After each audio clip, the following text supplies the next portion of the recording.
Hi friends, இன்றைக்கி நம்ம பார்க்க போகிறது கொஞ்சம் வித்தியாசமான சுவையில் ராகி மாவு குலோப் ஜாமுன் தாங்க பண்ணியிருக்கிறோம்.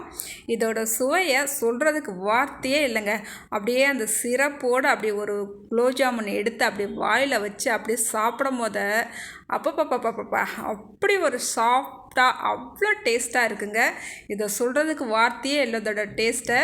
நீங்களுமே இதை நீங்கள் ட்ரை பண்ணி பார்த்தா தான் இதோட டேஸ்ட்டு உங்களுக்கு புரியுங்க. அதனால் வீட்டில் ராகி மாவு இருந்தால் உடனே ட்ரை பண்ணி பாருங்கள். இல்லைன்னா கடையில் ராகி மாவை ஓடி போய் வாங்கிட்டு வந்துட்டு இந்த ராகி மாவு குலோப் ஜாமுன் மிஸ் பண்ணாமல் செஞ்சு சாப்பிட்டு பாருங்கள். சரி வாங்க இந்த குலோப் ஜாமுன் எப்படி செய்யலான்னு பார்த்துடலாம். இப்போ ஒரு பவுல் எடுத்துக்கலாங்க. இதில் 1.5 கப்புக்கு ராகி மாவு சேர்த்துக்கலாம். கூடவே நல்லா கொதிக்க தண்ணி வந்து 1 கப்பு எடுத்துக்கலாங்க. நல்லா கொதிக்கிற தண்ணியாக எடுத்துக்கலாம். தண்ணி எடுத்துக்கிட்டு நல்லா கலந்து விட்டுக்கலாங்க. கொஞ்சம் கொஞ்சமாக தண்ணி ஊற்றி இந்த மாவை ஒரு ஸ்பூன் வச்சு இந்த மாவை நல்லா கலந்து விட்டு நம்ம பிசைய போகிறோம். ஆனால் இப்போ சூடாக இருக்கிறதுனால கை வைக்க முடியாதனால நம்ம ஸ்பூன் வச்சே நல்லா கலந்து விட்டுக்கலாங்க. இப்போ மாவை நல்லா கலந்து விட்டுக்கிட்டாச்சு. இப்போ இதை மூடி வச்சிடலாங்க. ஒரு 5 நிமிஷத்துக்கு அப்புறம் நம்ம கையால் நல்லா இந்த மாவை பிசைஞ்சு எடுத்துக்கலாங்க. இந்த மாவை நம்ம பிசைஞ்சு எடுக்கும் போது நல்லா சாஃப்டாக சூப்பராக இருக்குங்க. அந்தளவுக்கு நல்லா பிசைஞ்சு எடுத்துக்கிறணும். இப்போ இந்த மாவை நம்ம உருண்டைகளாக பிடிச்சி எடுத்துக்கிற போகிறோம். இந்த மாதிரி ஒரு பிளேட் எடுத்து வச்சுக்கலாங்க. பிளேட் எடுத்து வச்சுட்டு மீடியம் சைஸில் நம்ம உருண்டைகளாக பிடிச்சிக்கலாம். ரொம்ப பெருசாகவும் வேணாம், ரொம்ப சின்னதாகவும் வேணாம். இதே அளவுகளை நம்ம ஒரே மாதிரி நம்ம பிடிச்சிக்கணுங்க. அளவுகள் கூட குறைய இருக்கக்கூடாது. ஒரே மாதிரி நீங்கள் பிடிச்சி எடுத்துக்கலாங்க. இங்கே பாருங்கள், நான் இப்போ எல்லாத்தையுமே உருண்டைகளாக பிடிச்சி எடுத்துக்கிட்டேன். பாருங்கள், மாவுகள் உருண்டைகள் பாருங்கள் ஒன்று போல் இருக்குது. இப்போ இதை நம்ம வேக வச்சு எடுக்க போகிறோம். இப்போ ஒரு இட்லி சட்டி அடுப்பில் வச்சுக்கிட்டு நல்லா தண்ணி ஊற்றி வச்சுருக்கிறேன். தண்ணியுமே நல்லா கொதி வந்துருச்சு. அடுப்பை சிம்மில் வச்சுருக்கேங்க. இட்லி பிளேட்டை நல்லா மேலே வச்சுட்டு நல்லா எண்ணெய் தடவி விட்டுக்கலாம் அந்த இட்லி பிளேட்டில். அதுக்கப்புறமா ராகி மாவில் நம்ம உருண்டைகள் பிடிச்சி வச்சுருக்கோம் இல்லையா, அதை உள்ளே சேர்த்துக்கலாங்க. இப்போ ராகி உருண்டைகள் எல்லாத்தையும் உள்ளே சேர்த்துக்கிட்டாச்சு. இப்போ நம்ம மூடி வச்சு ஒரு 5 நிமிஷத்துக்கு அடுப்பை மிதமான தீயில வச்சு நல்லா வேக விட்டுக்கலாம். இப்போ ஒரு 5 நிமிஷம் ஆயிடுச்சுது. ஓப்பன் பண்ணி பார்த்துடலாம்.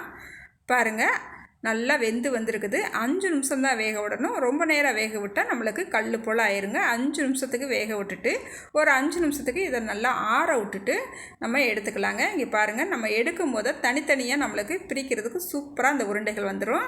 அழகாக பூ போல் இருக்குது பாருங்கள். இப்போ நம்ம இதை எல்லாத்தையுமே இந்த மாதிரி இட்லி பிளேட்லேருந்து வேறு பிளேட்டுக்கு மாற்றிக்கிட்டாச்சு. இட்லி பிளேட்லேயுமே எதுவுமே ஒட்டி வரல பார்த்தீங்களாங்க.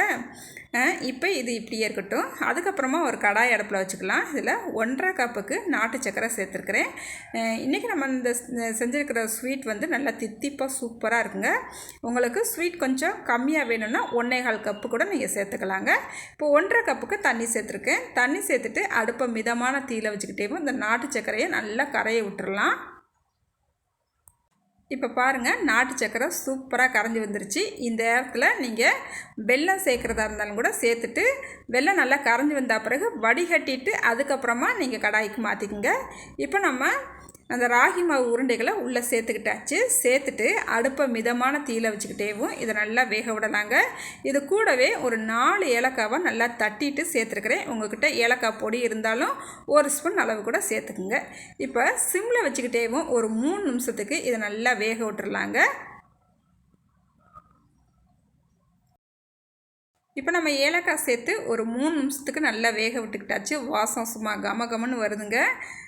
அடுப்பை மிதமான தீயில வச்சுக்கிட்டேவும் நம்ம வேக விடும் போது அந்த உருண்டைகள்லாம் நல்லா இனிப்பு இறங்கி நல்லா சாஃப்டாக நம்மளுக்கு வெந்து வரும்.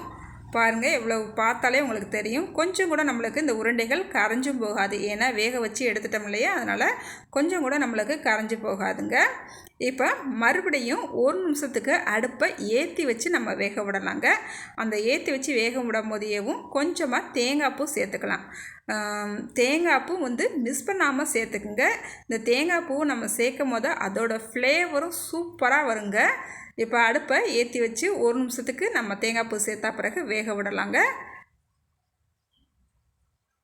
மறுபடியும் அடுப்பை குறைச்சி வச்சு சிம்லேயே 1 நிமிஷம் அப்படியே விட்டுறலாங்க. நல்லா இந்த மாதிரி நாட்டு சர்க்கரையில் போட்டால் பிறகு மொத்தமாக 5 நிமிஷத்துக்கு தான் வேக விடுறோம்.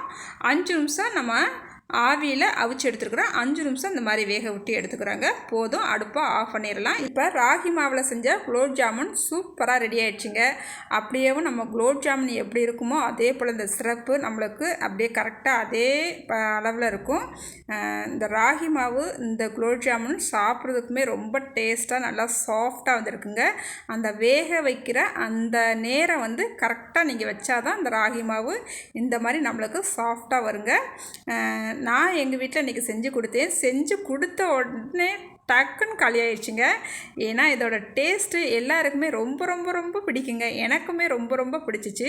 இதில் பார்த்திங்கன்னா அந்த நம்ம சேர்த்துருக்கிற அந்த தேங்காய் பூவோட ஃப்ளேவர், ஏலக்காய் ஃப்ளேவர் அப்படியே எடுத்து சாப்பிடும் போது அந்த உருண்டையும் அப்படியே சாஃப்டாக இருக்குதா, அப்படியே நம்ம இன்னும் சாப்பிடணுமே அப்படின்னு தான் தோணுமே ஒழிச்சு போதுன்னு சொல்கிறதுக்கு வார்த்தையே வராதுங்க. உங்களுக்குமே இந்த ராகி மாவு குலோப் ஜாமுன் ரொம்ப ரொம்ப பிடிக்குங்க. உங்கள்கிட்ட ராகி மாவு இருந்தாலும் பண்ணுங்கள், இல்லைனாலும் கடையில் போய் உடனே வாங்கிட்டு வந்துட்டு நீங்களும் செஞ்சு பாருங்கள்.